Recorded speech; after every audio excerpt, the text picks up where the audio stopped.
Ladies and gentlemen, after many months of research and countless nights rewriting and carefully organizing the final product, we're finally ready to present to you the top 100 comics of 2017. Now here to start things off, from number 100 to 51, Aaron Bishop. Here to start things off, Aaron Bishop. Aaron, has anyone seen Aaron?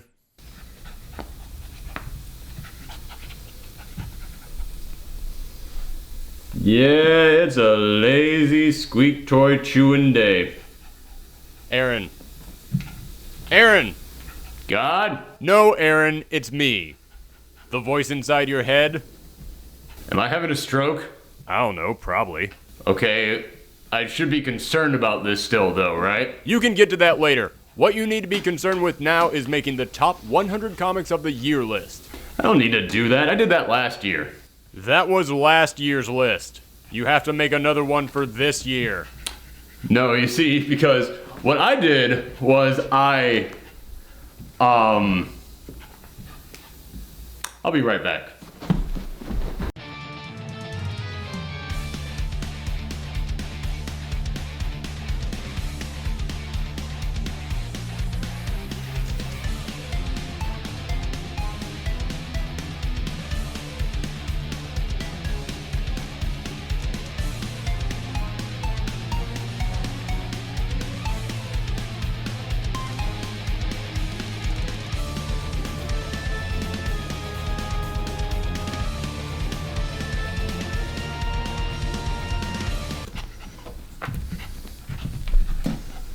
Aaron! Right, sorry, geez, fine, I'll do it.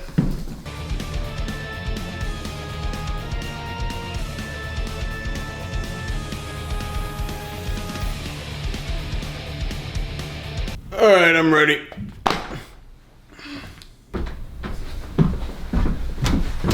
Hey everyone, it's me, Aaron, Professor Thorgy, that guy with this channel here. So, it is time once again for the top 100 comics of the year countdown. And today, on this first episode, we're going to be doing numbers 100 through 51. However, before we get into that list, anytime that I do a countdown on this channel, we have to establish some ground rules. We have to tell everybody what does count and does not count for the list. And this is no ordinary countdown. It is our biggest countdown of the year, the top 100 comics, so you better believe there are a lot of ground rules. I know it's all the boring stuff that nobody wants to listen to, but it is actually kind of important to establish some rules before we go into the countdown. But don't worry, we're only going to do it on the first episode of these countdowns. We have 3 more episodes until we hit number 1, and I'm not going to discuss any of this stuff after this first episode. So just bear with me for now, but let's go ahead and get into the official rules. First thing we have to establish is what does and does not count for this countdown as a comic. First, most obvious thing that does count, single loose issues. You know them, you love them, it's the thing that most of us read. It's the single flimsy comics, 20 some odd pages, come out every single month. However, there's still a rule on those. You can't just have one issue come out. In order to be considered for this list, at least 2 issues of your book have to have come out in 2017. There are a ton of books out there that the first issue of it came out in December, and they seemed great. I loved them. They sounded super fun. I can't wait to read them in 2018. But yeah, only 1 issue came out, so they're not getting considered. But even then, just because you have 2 issues come out doesn't necessarily mean it's going to be really easy for you to get on this list. Because you see, when I judge these issues, I don't judge 2 issues of a series against 2 issues of another series. I judge everything that came out in that year, and I basically try and consider how much enjoyment, how much entertainment did I get out of what came out from it this year. So there might be some series out there that you thought had an amazing 2 issues come out in 2017, and there's another book that's going to be on this list that's going to have 12 issues have come out that you thought were just pretty darn good, but 12 issues that are pretty darn good beat out 2 amazing issues in my opinion. So yeah, that's why you might not be seeing certain books that didn't have a lot of issues come out, but you might be seeing some other books that had a lot of issues come out on this list. Next thing that counts for this list, original graphic novels. And what I mean by that is that if you are a book that came out in graphic novel form, and that is the original printing of that work. If it did not come out in single issues and then got collected into a graphic novel, but it came out in a thick graphic novel, all one and done style book, and that is the way that it was originally released, and that was released in 2017, you count. If you are single issues that came out in 2016, but you got collected together into a graphic novel that was released in 2017, that doesn't count. The original source material for that graphic novel came out in 2016, so it doesn't count. Next thing that does not count for this list, webcomics. Webcomics do not count for a couple of reasons, simply because, yeah, it's just really hard to keep up with webcomics. When it comes to actual physical comics, it's pretty easy to be able to look out there and see what everybody is reviewing, what everybody is saying about every book that gets released. If you are released, even if you have a very small run, even if you don't get that much circulation, if you're really good, someone is going to find you and someone is going to praise you and someone is going to talk about how wonderful and amazing you are. So it might be hard to come across you, but it is possible. But with webcomics, there are 10,000 new webcomics popping up every single day. That might be a little bit of an exaggeration, but it's a lot popping up every single day. And I've often said that webcomics are one of the hardest things out there to promote. So yeah, I've always kind of stood by the philosophy that the greatest webcomic out there has yet to even be discovered and no one is talking about yet. So webcomics, yeah, they just don't count for this. Unless you are a webcomic that was published on the web and you got your original release in physical form this year.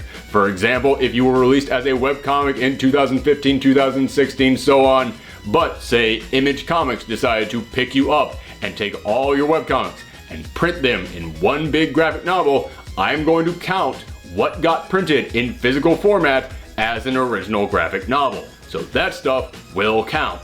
Next thing that does not count for this list, manga.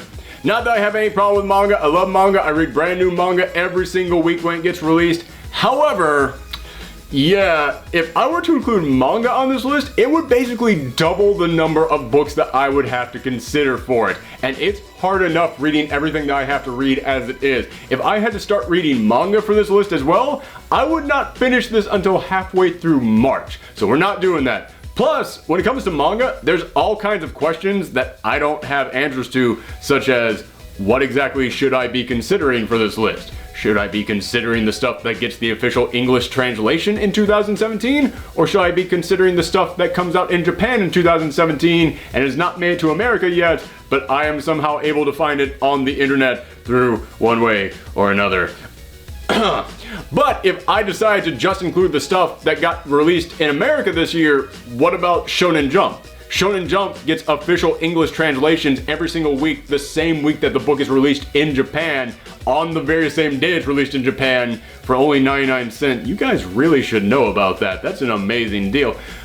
But should I consider that then? Because then that almost seems unfair to all the companies out there that can't do the instant translation on the day of release. So yeah, I'm not including manga. It's too complicated, raises too many questions, and there's too many other things to read. So it just doesn't count. So that is everything that does and does not count for the top 100 comics list. But before we actually get into the list, there is one more question that I'm sure some of you have that needs to be addressed. What exactly is this list? Is this my personal favorite comics list, or is it the books that I consider to be the best list? I know some of you don't know what the difference is between those two, so let me go ahead and try and fill you in. My personal favorite comics are the ones that I personally enjoyed the most. The ones that entertained me the most, the ones that had some kind of a personal connection with me. That means that I can read the book and go, yeah, there's flaws in it, yeah, I see the problems with it, but there's all this other stuff in there that I do really enjoy, and it's just something special for me. It's just the kind of book that I enjoy reading, so that's why I can look past all the flaws and I enjoy it a lot more than everybody else out there. The comics that I consider to be the best of the year are the ones I try and look at objectively. The ones that I try and put my own personal opinions aside on and kind of just judge the quality on. Just judge how well the book was made, how well the story is told, And even if I am not the target audience for the book, I try and judge the impact that that book would have on their target audience. And I actually know a wide range of comic book readers who are not like me. I have a lot of people who come into my store who are not like me, and they have expressed their love or their hatred for certain books that I did not personally feel the same way about. So I kind of do have a way of seeing how other people have been reacting to certain books. So that's a way in which I try and judge what is the quote-unquote best comic of the year. The answer to the question, is this my personal favorites or the best of the year list? It's kind of an amalgam of both, because I want to look at these books objectively. I want to look at them and just judge them solely on their quality and how well they appeal to their target audience and how well they are able to convey the message that they are trying to convey. However, it is impossible to fully remove my own personal opinions from a book. It is impossible for me to go, well, I really did not like this book, but I know other people out there do enjoy it, so I'm going to put that all aside. Yeah, if I see problems in a book that other people are absolutely loving, it's hard for me to really be able to bump it up on this list. But at the same time, if I am absolutely loving a book and I know everyone else thinks it's total garbage, it's hard for me to completely hate that book. It's hard for me to completely look at that book and go, well, clearly other people don't like it, so I shouldn't as well. Yeah, it's kind of an amalgamation of the two. I try to lean more into looking at these books objectively and without my personal opinion, but that personal opinion is always going to kind of seep their way inside. There are all questions answered now. Can we finally begin this? Here you go. Ladies and gentlemen, the top 100 comics of 2017. Behold!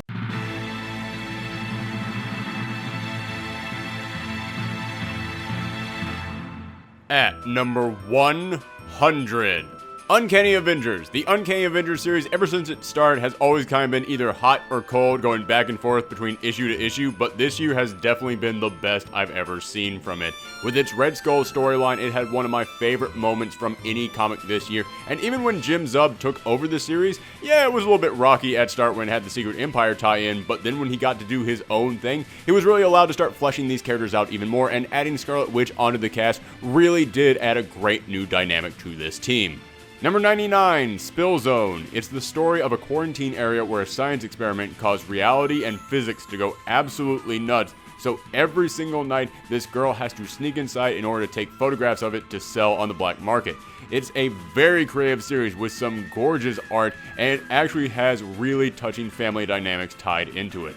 Number 98, Royals. I will admit, when this series began, I actually was not that into it, and I kind of tuned out pretty quick, but I am glad that I decided to go back to it, because Al Ewing is one of the most creative people working in the comic book industry today, and when he eventually got to that point in this book where he was allowed to just go nuts and just create a whole new layer to the Marvel space mythos, he turned out something really impressive. Number 97, Jazz Maynard. Imagine Cowboy Bebop, except without space. It's the story of a jazz musician who used to be a real badass being called back into the field one last time in order to take down the mob. It's sleek, it's stylish, and it's honestly one of the coolest looking books I've read all year. Number 96, Jane. This is the story of a young girl who leaves her small town to go to New York to become an artist, but she ends up kind of getting in over her head after she gets put in the middle of a mystery involving the New York social scene. It's the modern-day adaptation of the classic story Jane Eyre, and while it does a wonderful job of interpreting that storyline into modern-day New York City, the thing that really gets it onto the list is the artwork. The art by Raymond Perez might be my personal favorite in any series I've seen this year. There were some pages that when I turned to them, they were stunning to look at. I really believe that Raymond Perez is quite possibly the most underrated artist working in the industry today, and this book really shows off what he can do. Number 95, Unstoppable Wasp. If there is one book out there that I would say could possibly one day save the world, it's Unstoppable Wasp.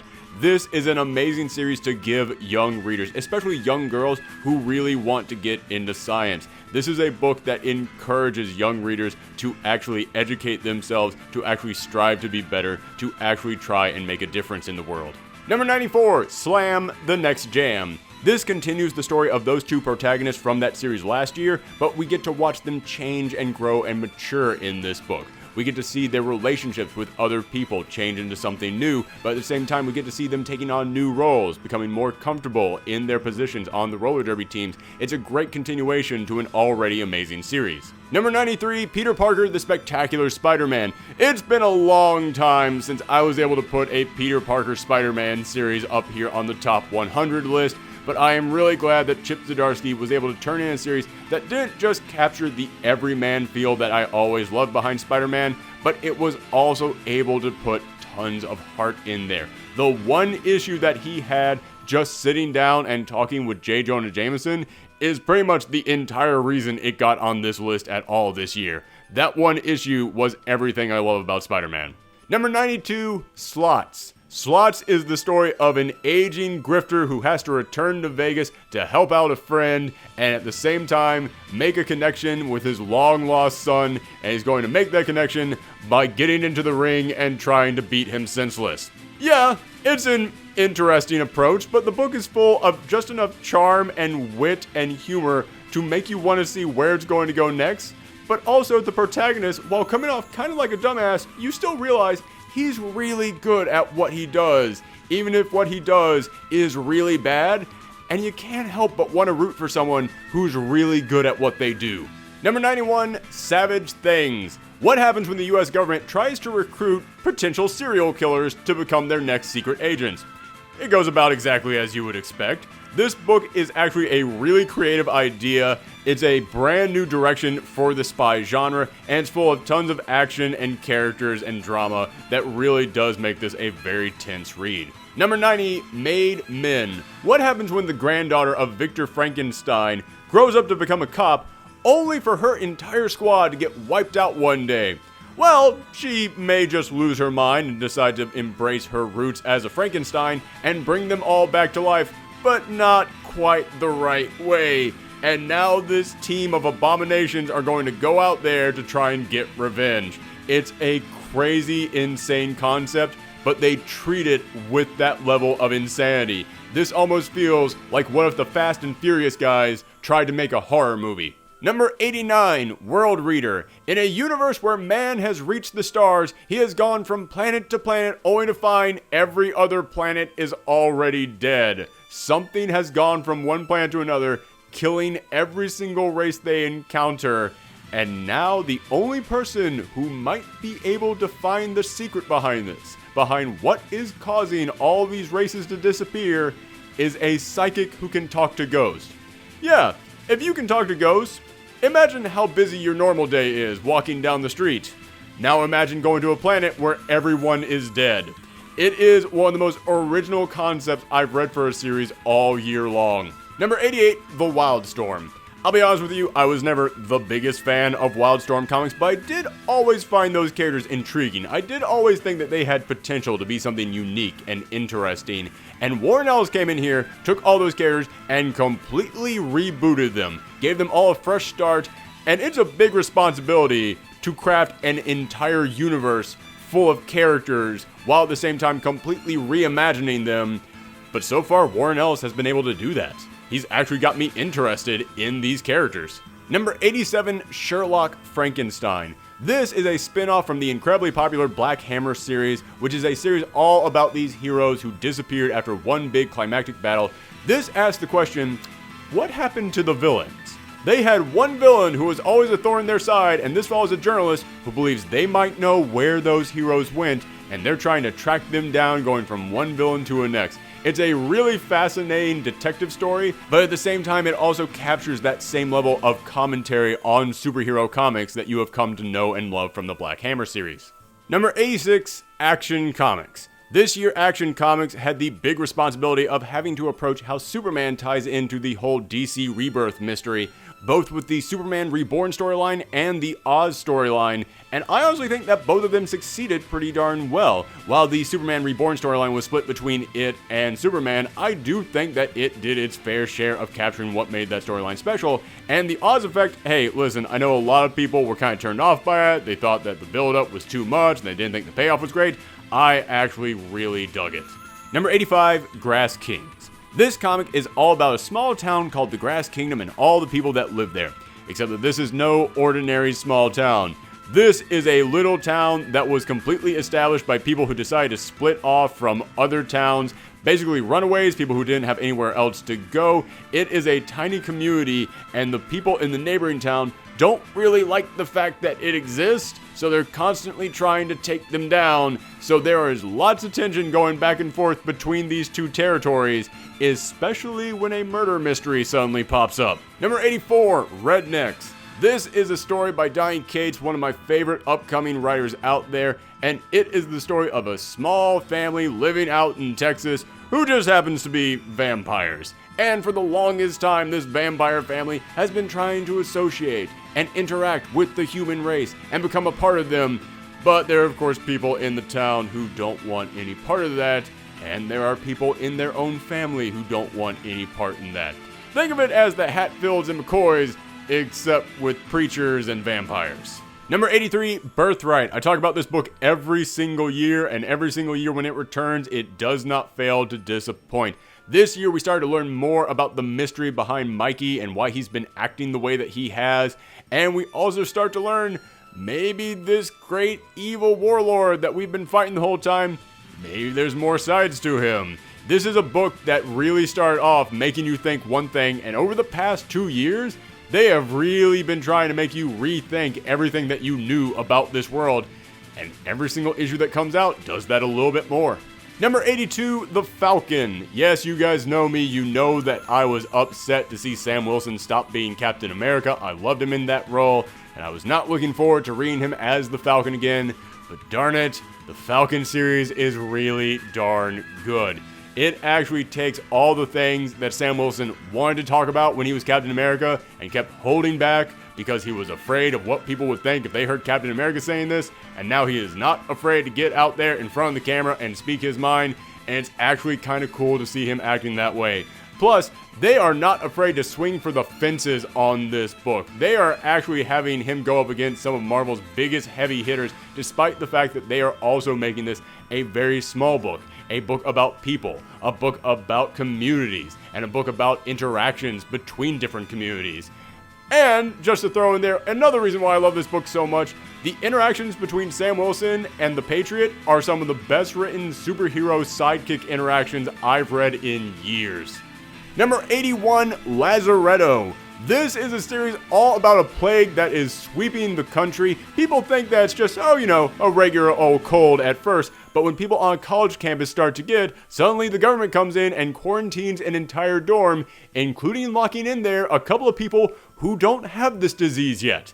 And now they have to sit back and try not to catch it, while at the same time watching all of their other dorm mates slowly lose their mind, get even sicker, and they start to question what they're not being told about this. Number 80, Secret Weapons. Do you think that would be really cool and fun to have superpowers and go out there and be a superhero?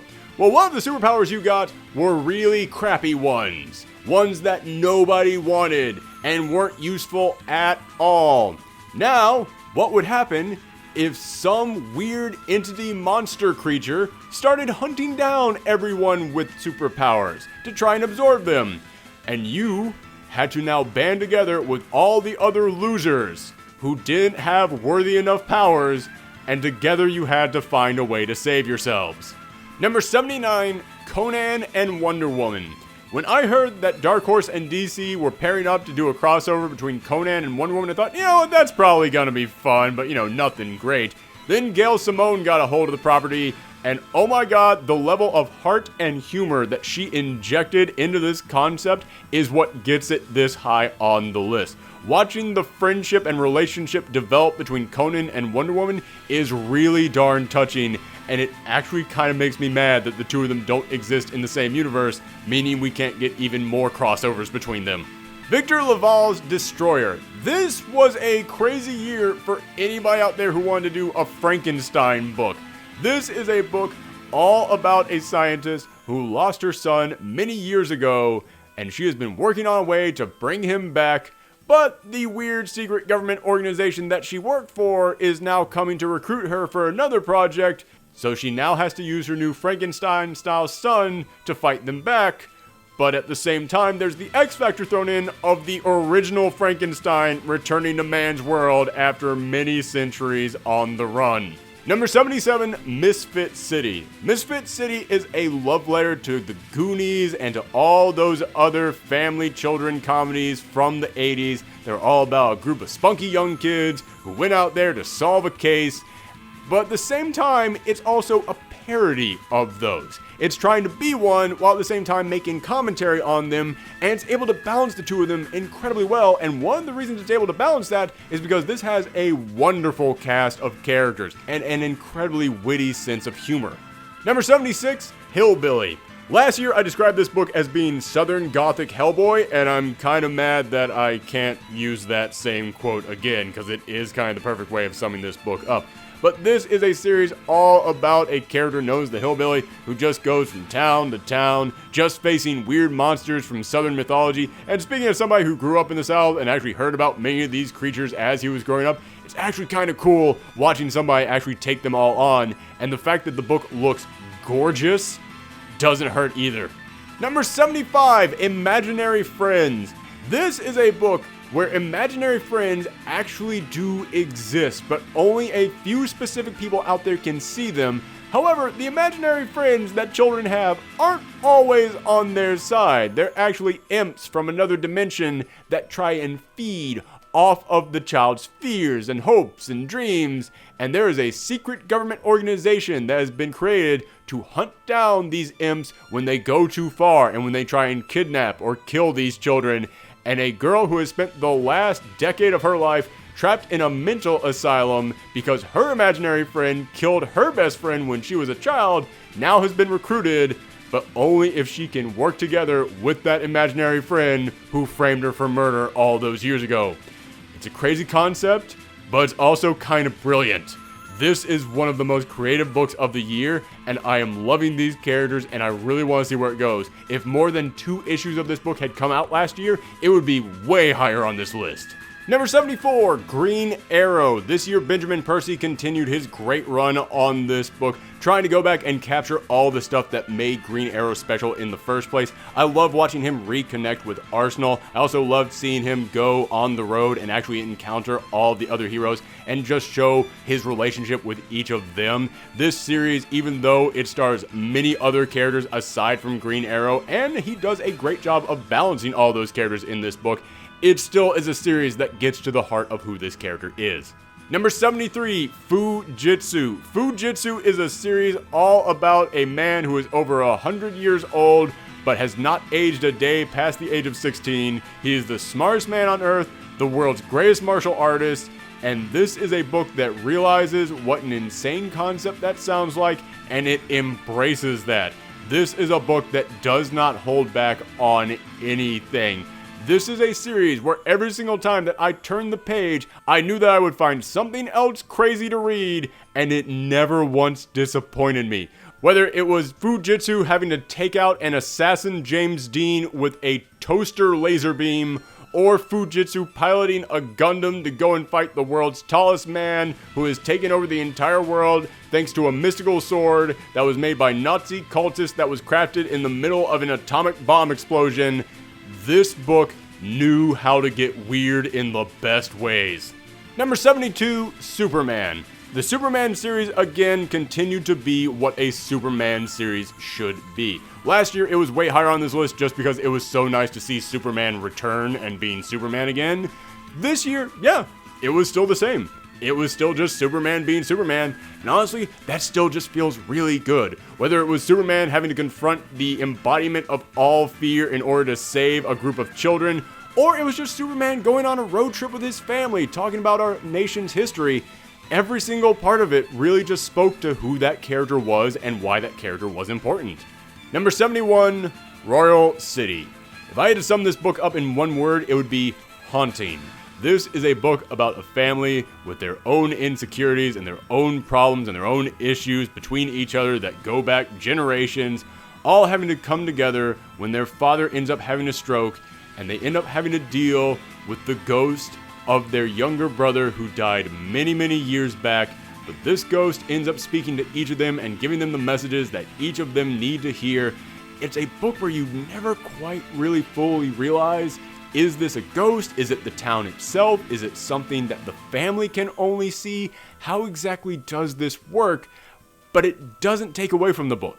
That mystery actually adds to the aura, to the allure of this series. I said that this book feels haunting, and it's exactly because this is a book where the entire city feels like it's just one big graveyard, and you're just walking through the mist. You're just encountering the ghost of your past, and they're kind of controlling your life. Number 70, Black Panther. Last year, Ta-Nehisi Coates really embraced the political side of Wakanda and of the Black Panther character himself. This year, he embraced more of the spiritual side of Wakanda, showing the religion, showing the mythologies behind Wakanda, and at the same time, bringing back some of Black Panther's oldest enemies. He continued to show all the different sides to this character, and he also continued to show that he's fully capable of writing all those sides to this character. Number 69, Kill the Minotaur. This is one of the most fascinating takes on the Minotaur mythos that I have ever seen. Basically, imagine if the giant labyrinth was actually a living spaceship and the Minotaur itself was some science experiment created from the DNA of everything that alien ship encountered. Now imagine if Theseus was some arrogant little punk who wanted to go in there to prove what a big man he was, but after watching the deaths, the gruesome deaths, I might add, of everyone around him, he is then forced to grow up and become a man. This is a book that will shock you, it will chill you, it will scare you, but it will also make you cheer Theseus on to kick the Minotaur's ass. Number 68, The Dregs. Black Mass Comics have never been afraid to get dirty and make social commentary, and The Dregs is probably the best example of that. When a homeless man starts noticing that all of his friends start disappearing off the streets, while at the same time, a bunch of new shops, a bunch of new restaurants, a bunch of new yuppie-looking hipsters start moving into town, he starts to wonder if there's a connection. Well, this homeless man was also a big fan of private eye novels, so he is going around the town trying to be a detective and try and discover the secret behind all of this. And it's no secret, it's revealed on the first page what's happening. They're cutting up the homeless people and turning them into food. It's a very tragic, very dark book that says a lot about our society. And at the same time, it's also a darn good detective story, because not only is this guy really trying to get to the root of this problem, he's also got mental illness and a drug addiction that are constantly trying to take him over. And the question is, can he fight that off long enough to really solve this case? Number 67, Iceman. This is the first time that Iceman has really had a book focusing on him ever since the character came out as gay. So you really had to approach this subject carefully. You could not screw this up. You could not go into this book and get it wrong, because there will never be another first opportunity to explore this character after this change has happened to him. This book got it right. This book dealt with Iceman's entire history, with all the relationships he's had with characters in the past, especially with his parents. I read this book and I saw the interactions he had with his parents, and I went, this writer is someone who knew Iceman. Anybody who has been a fan of this character has always known that his parents were always, let's just say, not supportive of his mutant lifestyle. So you better believe that when he comes out as gay, that would also be a huge wrench thrown into their relationship, and it explores that wonderfully. Also, being a mutant in comics has always been treated as a metaphor for what it's like to be someone who is different in society, anybody who is not seen as the quote-unquote norm. This series also took that ball and ran with it. It takes all the very odd different things from Iceman's life, including having a younger, time-displaced version of himself, and uses that as a metaphor for what it's like to come out as gay to your parents in a way that I didn't even imagine. It was brilliant at moments, how it was able to use all that. Number 66, God Shaper. Again, this gets points for being one of the most creative series out there, because this is a book about a world where all electronics ended up getting destroyed and dying, and there can never be any more. But the way that humankind substitutes that is that every human out there has a tiny god with them, a tiny ghost-looking creature that basically serves as whatever they need it to be. It can be upgraded to be whatever type of machine that they need it to be, any type of electronic that they need it to be, but also serves as their currency. So the size of the god also represents how much money they have. So there's all kinds of status commentary that gets made in this book having to do with these little gods. And this follows a man who cannot have a god of his own, but he is born with the ability to shape gods, to change them, to turn them into anything that people want them to be. So basically, we're following the story of someone who is different from everyone else, and everyone looks at him as he's different and they don't want him around, but at the same time, they still want to use him for his special powers. There's a lot of stuff that you can read into that, and this book takes full advantage of that. Number 65, Eugenics. James Tynion and Eric Donovan continue their trilogy of horror over at Boom Comics with Eugenics, a story all about a plague that is wiping out all mankind until one day they are finally able to come up with a cure for it. Only problem is, the scientists who came up with the cure for it kind of went insane. And he decided, you know what? Why should I come up with a cure that returns people to normal? Why can't I make people better? But at the same time, why can't I also try and remove anything that makes us different from each other? So he creates this cure, and anybody who gets injected with a cure, when they have children, that child comes out as a Cronenbergian monster. Just a hideous deformity with their eyes and mouth and ears just twisted in every different direction and just weird, rough, leathery purple skin. They are horrifying, grotesque creatures, and it's too late. Every single person who received that cure, they're going to have a child like that. And all of the genes that those children have are dominant. So if they ever mate with another human being, their child is going to be like that. And they're just going to keep going and going and going until they wipe out everyone else, because he believes taking away all their differences and taking away all beauty and anything that makes us unique, that's the only way to make a truly perfect society. And there came a moment when I was reading this book and I thought, you know what, that's kind of a creepy idea, but it's, it's not really up there with their other books. But the way that the first issue ends, when I was looking at what this scientist had created and what he had basically doomed all of mankind to this very slow death of humanity, it took a couple days, but I just found myself constantly thinking back to that page until finally it hit me, oh my god, I can't shake this. This image from this final page is just stuck with me, and it won't let me go, which is what a truly great horror series should do. So yeah, for creating a book that really did stick with me, no matter how much I wanted to shake it off because it was freaking me the fudge out, Eugenics gets way up on this list. Number 64, Unbelievable Gwenpool. Before I go any further, let me just say, when this book was announced, I was actually completely against it because Marvel was making a book dedicated to a character who they made for a variant cover. And after that variant cover came out, they came out saying, oh, we know you love this. You want to read a whole book about this character. Everybody's talking about this. And I, as someone who deals with comics on the internet and also works at a comic book store, just looked at that and thought, I have not heard a single person talk about that. No one is talking about Gwenpool. What do you mean everyone is going nuts for this character? No one is bringing it up. And they kept saying, we know you want it. And I just hate when companies do that. I hate when companies come out here and just go, oh yeah, we know what you like, when no one has said that they like that.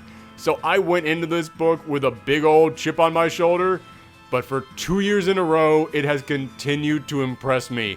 This has been one of the funniest books out there, one of the most clever and witty books out there, with one of the most likable protagonists in a book, and this year it added a ton of heart to this series. Yes, we all know by now that this book is being canceled in just 2 issues. Well, Gwenpool is a person who knows that she's in a comic, and that comic started off with her being a villain, but then she decided she didn't want to be a villain anymore, she wanted to be a hero, and it actually really gets into some really emotional stuff with her when she realizes her book is going to be canceled, but maybe if she goes back to being a villain, it can be saved, but she doesn't want to be a villain anymore.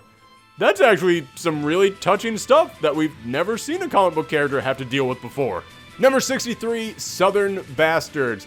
I love this series every single year. It's way up on this list. This is probably the lowest it's ever been on one of my top 100 lists, and it's only because only 3 issues of it came out this year.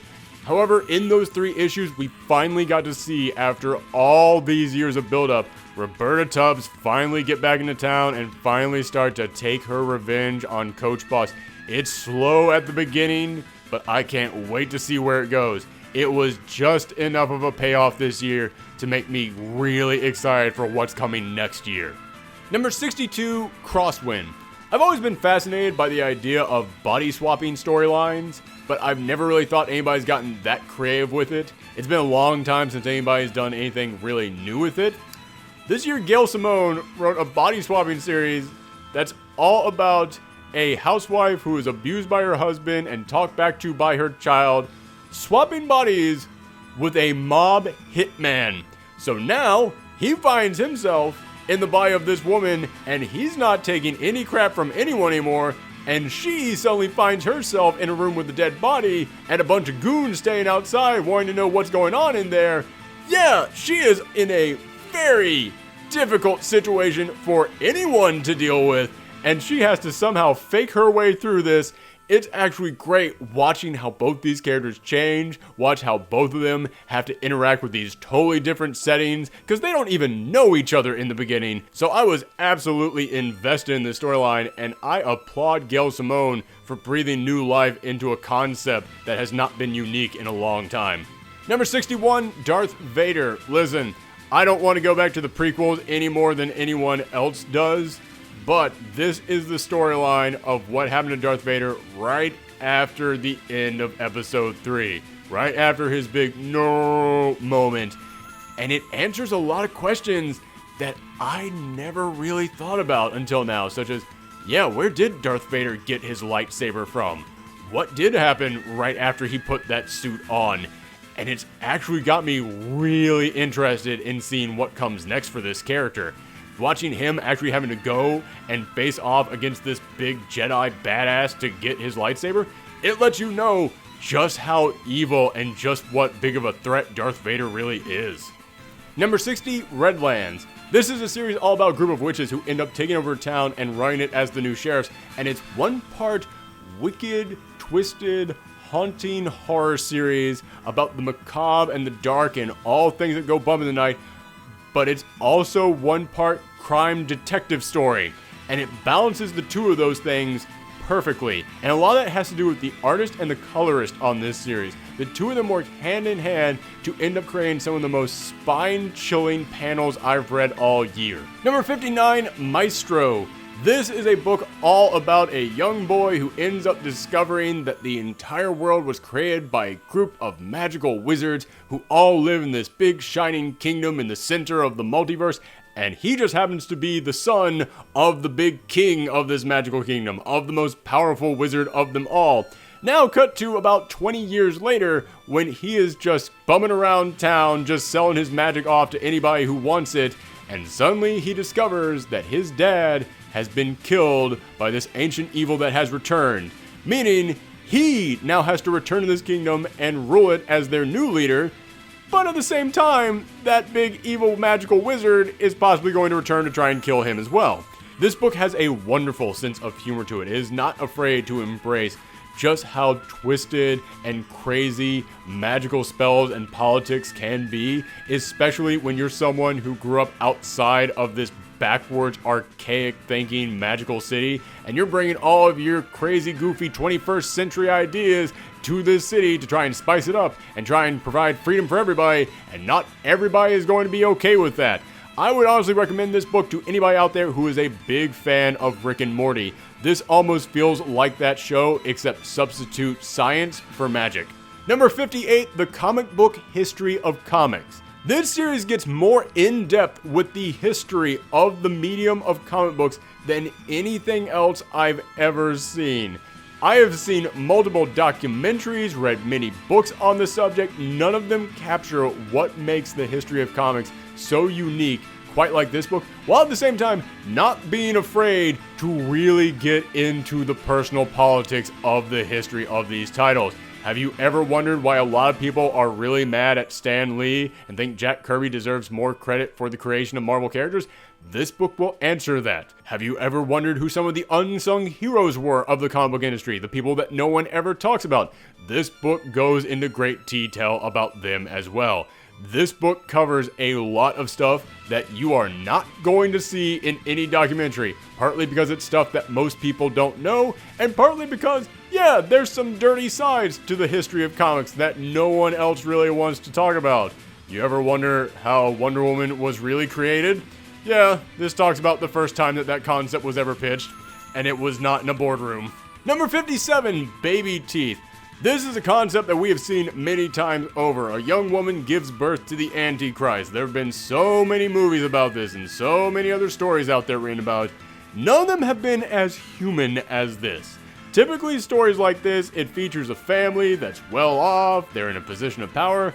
This is a young teenage girl who didn't even want to tell her dad that she was pregnant until the day she was going into labor. But it also, as any other series written by Donny Cates, is not afraid to take a very unique twist on this concept. And here we see that there is a government agency that is hell-bent on tracking down this child. And it's not like she's even the first Antichrist. There have been many other Antichrists, so it's not just a government agency trying to take him down, it's a government agency with experience. But the thing that makes this book unique is that we get to see all this from the mother's point of view, and we get to see, yeah, even if it's the Antichrist, it's her baby, it's her child, and she loves this thing. She is not going to let anyone take it away from her, and the rest of her family, even though they know what this child is, it's their family too. This is a book about the end of the world and families sticking together all throughout it. Number 56, Wonder Woman.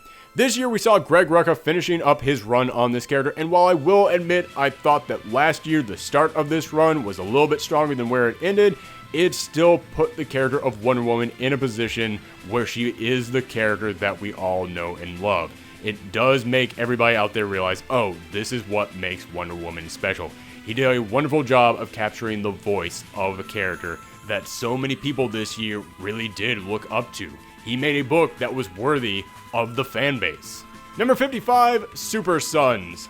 If you are looking for a book that has great interactions between its two protagonists, you can't go wrong with Super Sons. The wide-eyed, optimistic, big-hearted Jonathan Kent having to pair up with Damian Wayne, this cynical little assassin, watching the two of them start off as enemies, but then slowly starting to trust each other, starting to come together and be friends, even if they didn't want to admit it. It was great watching the two of them bond, and also it's so hard to find a book out there that it's really safe to recommend to kids out there. I'm glad that the book starring the children of Batman and Superman is a wonderful book for young readers. Number 54, Unworthy Thor. This series, while being short, still came in here and proved that even without his hammer, the Odin son is nothing to be messed with.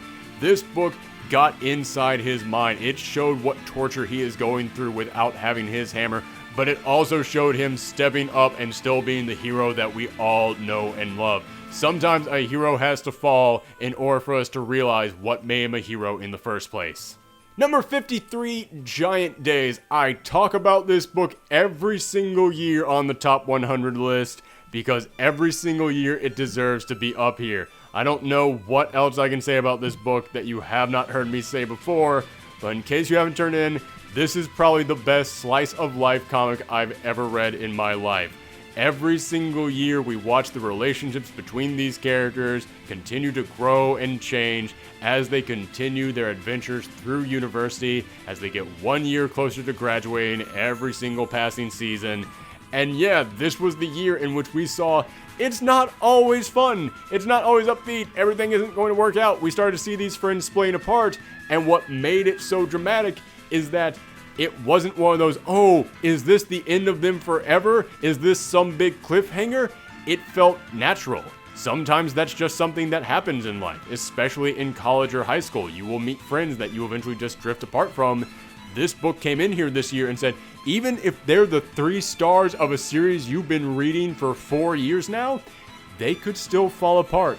They could still stop being friends. That's a thing that happens in the real world.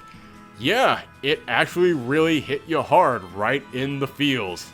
Number 52, Black Panther and the Crew. When an activist in Harlem ends up dying, Misty Knight has to investigate the case, but she discovers this activist actually has a long history of dealing with superpowered individuals here in Harlem, but also with making connections to other superheroes around the world. Every single issue focuses on a different character having to come in here and help Misty try to solve this case as they reveal how this character impacted their lives. This is a book that is all about family. It is about a community. It's about the connections that people make and how those connections bring us all together when we really need that. And the last one for today, number 51, Doctor Strange. This year we saw Jason Aaron wrap up his run on this title, and it really did speak to everything that he had been building this whole time. But the reason why this book gets this high on the list is because after Jason Aaron came in here and really redefined this character, Donny Cates came in right afterwards and said, "Oh, don't worry. I'm not going to do that thing that other writers do where they completely redefine the character after they take it on after another person has been writing them. I'm going to take everything that Jason Aaron had been working on and I'm going to run with that, but in my own crazy Donny Cates way."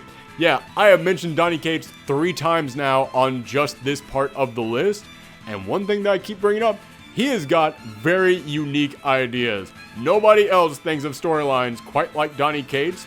And he put in here twist from page 1 when he had Loki become the new Sorcerer Supreme and he had Doctor Strange fall on rough times, only to see Doctor Strange have to get so desperate that he breaks open the ultimate break glass in case of emergency case. Yeah, watching that moment was one of the most shocking scenes in any comic this year. I'm not going to say what it was for anybody who hasn't read it yet, but Donny Cates tweeted out that there was a big reveal at the end of his second issue, and he didn't want anyone spoiling it. So even going into this issue, knowing there was going to be a twist at the end, I still read this on the train at 1 a.m. in the morning, and I just let out a big woo when I read that moment. And you better believe everyone on that train was looking at me, but I didn't care. It was a damn good moment. Jason Aaron's finale to this book would have gotten it on this list anyway, but Donny Cates showing, oh, this character's just getting started is what gets it this high. That is it for number 100 through 51 of the top 100 comics of 2017. Come back tomorrow for part 2, where we go from number 50 to number 25. Thank you guys for tuning in. Let me know your thoughts on these books in the comments down below or on Twitter and Twitch and Tumblr at Professor Thorgy. And remember, if you want to see the rest of this top 100 or any of the other top 10s that we are doing this month, remember all month long in January is our big 2017 retrospective. And we don't just cover comics on this channel, we also cover games and movies and everything else from the world of geekery. So if you want to see us talk about any of those things, hit that subscribe button. And also make sure to share this video around the web. It's the best way to help this channel grow. Thank you guys very much. Come back next time.